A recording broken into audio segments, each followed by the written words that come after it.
Okay, now I am going to talk about my research, which is isolation characterization of salt-tolerant Staphylococcus species as plant growth promoting Rhizobacteria, enhancing rice seedling growth under salinity stress. I'm Mahmuda Begum, who is presenting this topic. And I recently completed my Master's of Science in Biochemistry and Molecular Biology from Shahjalal University of Science and Technology, Sylhet. Okay, we are forwarding now. Salinity is a major threat to rice production. We all know that salinity or high salt levels in soil is a alarming problem right now. We know that excess salinity or saline soil is is like lagging behind our crop production around the world, and especially a problem it is especially a problem in coastal areas, and this problem is arising day by day due to climate change, global warming, and as rice is a staple food for billions, and especially it is a staple food for Asian countries like ours, so reducing its productivity is very much crucial for our food security. So here is one of the solution to sustain this production in our country is plant growth promoting Rhizobacteria, which can help plants tolerate salt stress in salt stress in an environmentally friendly way, which is this is the bacteria which can actually help plant to grow grow if there is any excess saline solution. It actually hinders our plant's growth if we apply this bacteria in the bioagent, and that will help our plants to grow in a environmentally friendly way.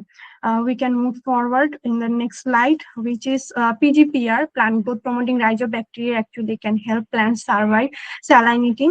Plant growth promoting Rhizobacteria are bacteria that live in the soil around plant roots and help them grow. They use several tricks how they can actually help plants to deal with salt by producing hormones that promote growth, like indole 3 acetic acid, gibberellic acid, okay, and then adjusting plants internal salt balance, and then boosting the plants defense system like antioxidant, boosting to plants defense system like enhancing them to produce antioxidant enzymes like glutathione transferase. And this our study here looks at using PGPR strain to help rice grow better in saline conditions in Bangladesh. So our objective in this study is to find out or isolate our salt tolerant PGPR strain from soil sample, and then evaluate their plant growth promoting traits under in vitro condition or under laboratory condition by we can see in the methods section how we did it, and identify the most effective strain using 16S rRNA gene sequencing, and assess the ability of the selected strain to promote rice growth under salinity stress. Okay, so our methodology here to collect soil sample and pre-treatment it with saline solution and isolate the salt tolerant bacteria, and then in vitro characterization of plant growth promoting traits of bacterial isolates, qualitative and in quantitative assay, and then screen for the effects of bacterial inoculum on rice seeds under salt stress, which is physiological screening like shoot length, root length, shoot weight, root weight, and plant metabolite assay like chlorophyll A, chlorophyll B, and total chlorophyll. content, and then stress related metabolites, which is proline, which is a osmoprotectant for plants, and hydrogen peroxide, which is which is like stress related metabolites, and morphological and molecular identification of potential bacterial isolates, which involved gram staining, whether our isolated bacteria are gram positive or gram negative, to identify that. And molecular identification involved included 16S rRNA gene sequencing, which was a partial sequencing for our bacteria, to identify them, which strain we were isolated before. Okay. This is the results section of our journal paper, which is before this slide, I showed you that our methodology or methods firstly involved the isolation of salt-tolerant bacteria from soil sample, and we isolated several bacterial strains which showed the ability to grow in low to moderate saline media, but a few grew and in high saline media, which became salt tolerant strains for our study, which is 82, AW2, and F6. This is we actually we didn't know at first that our bacteria are were from which strains. That's why we just denoted this bacteria with some random alphabetics, 82, AW2, and F6. These are the number of strains we isolated from different soil samples after pre-treatment. The soil sample location were all from Sylhet regions: Maksudpur Bazar Agricultural Field, Tarapur State of Sylhet Agricultural Field near University area, and Sunamganj Agricultural Field. The number of strains are huge, but among them we only worked with 4 bacterial strains, depending on how they produce plant growth promoting agents under laboratory conditions. Okay. Earlier these slides we talked about the PGP traits which we performed under laboratory conditions, and first trait is biofilm formation. Several bacterial strains showed good biofilm formation under salt stress, which is 0.5 molar to 2 molar. 2 molar saline solution is huge for any plants to survive, but here we did it to screen that for the assessment the salt tolerant bacteria. Okay.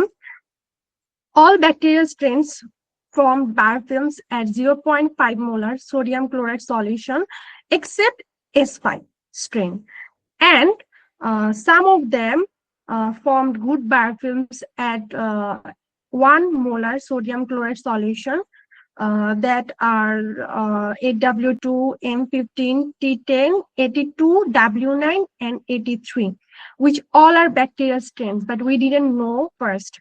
Okay, which are the species here, and AW2, 82, and 83 formed biofilms at 1.5 to 2 molar sodium chloride solutions. Okay, strain 82 showed the highest EPS production. EPS here, exopolysaccharide, stand for exopolysaccharide production. All the bacterial strains produce exopolysaccharides, yes, but some of them started to produce decreased amount of exopolysaccharide as with the increasing stress, with the increasing saline solution, and only 82 bacterial strain produced a higher amount of exopolysaccharide than others. Okay.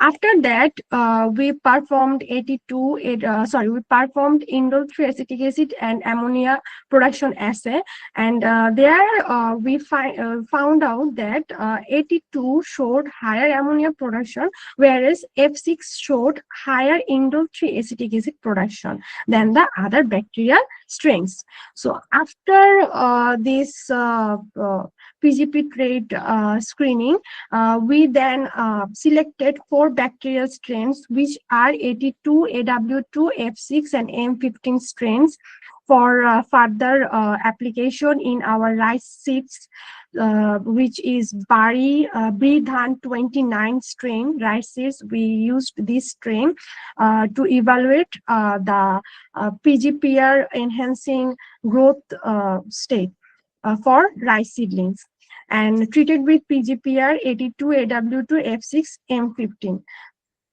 And this we did two type of study here, which is like growth promoting study and salt tolerant study.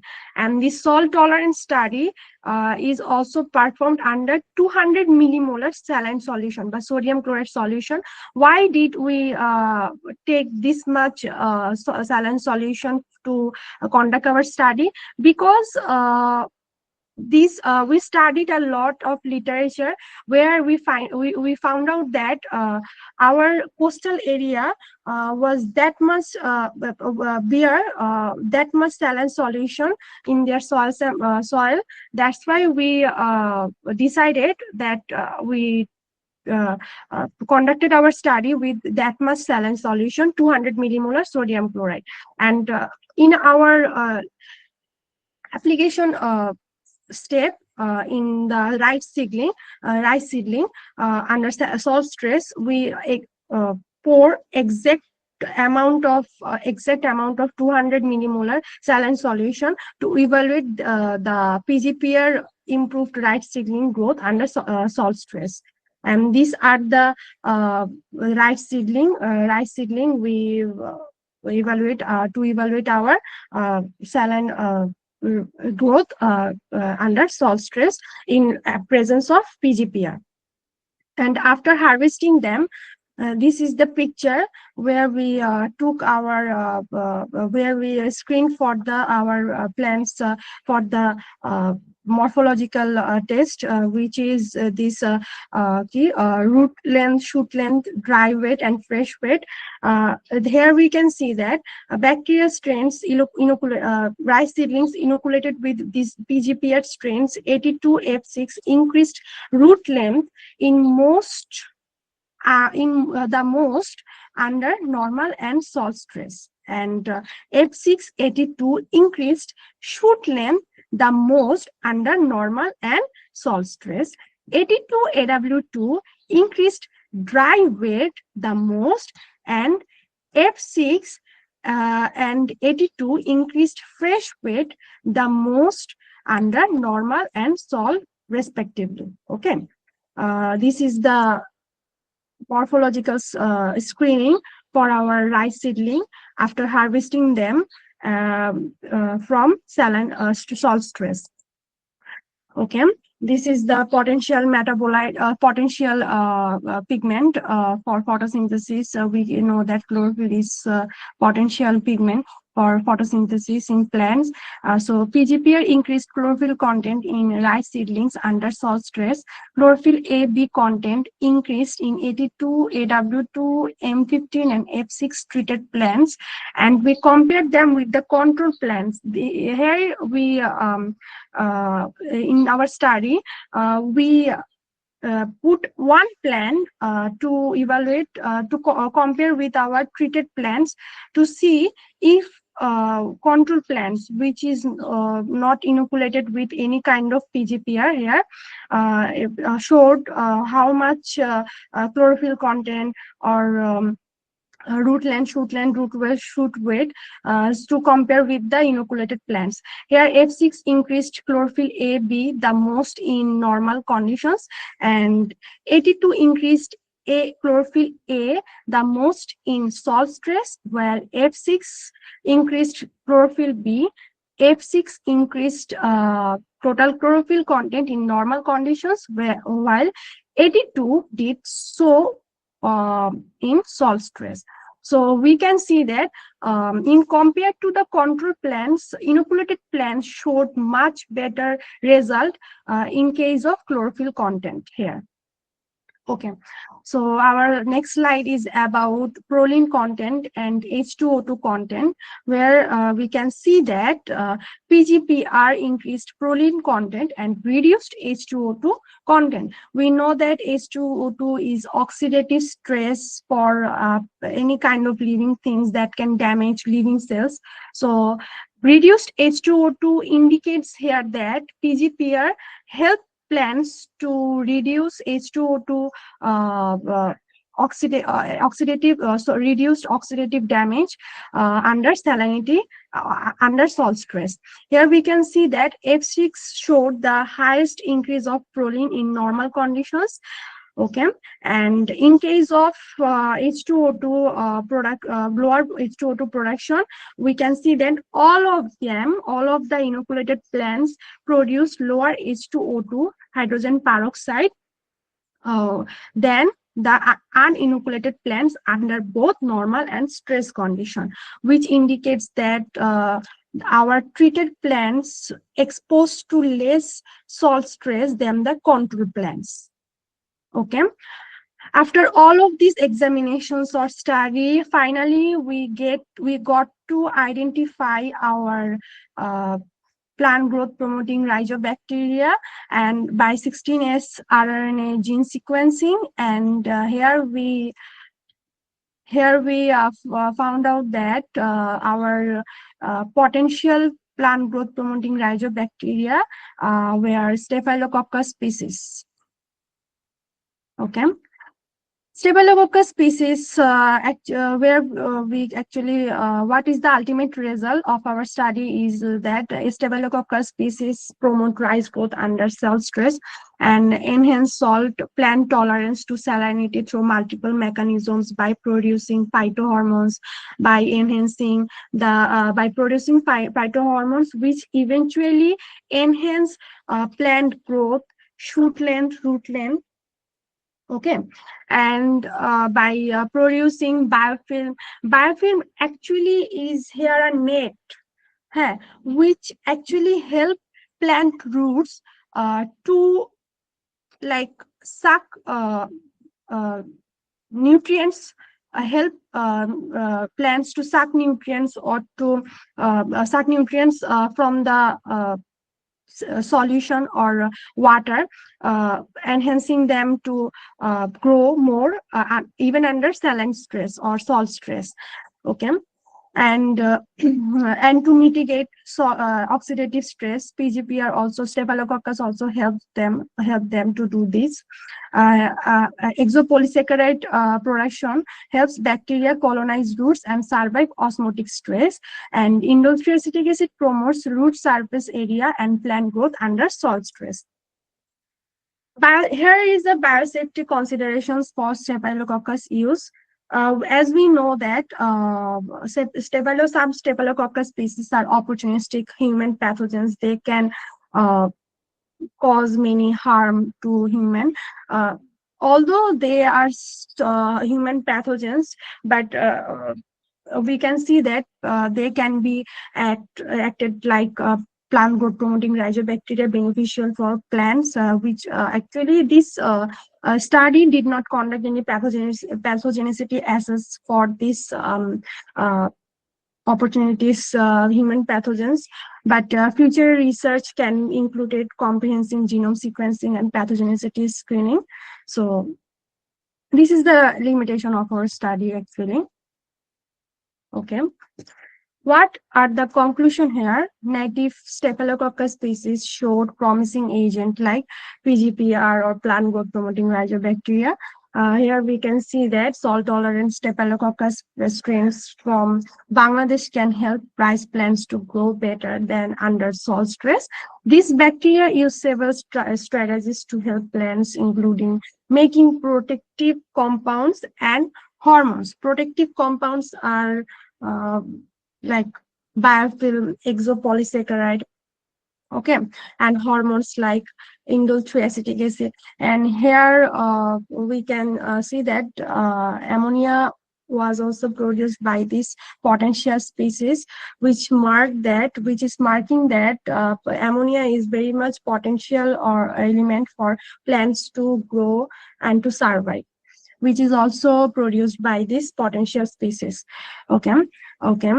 Further research is also obviously necessary to ensure these Staphylococcus strains that are safe for widespread use in agriculture.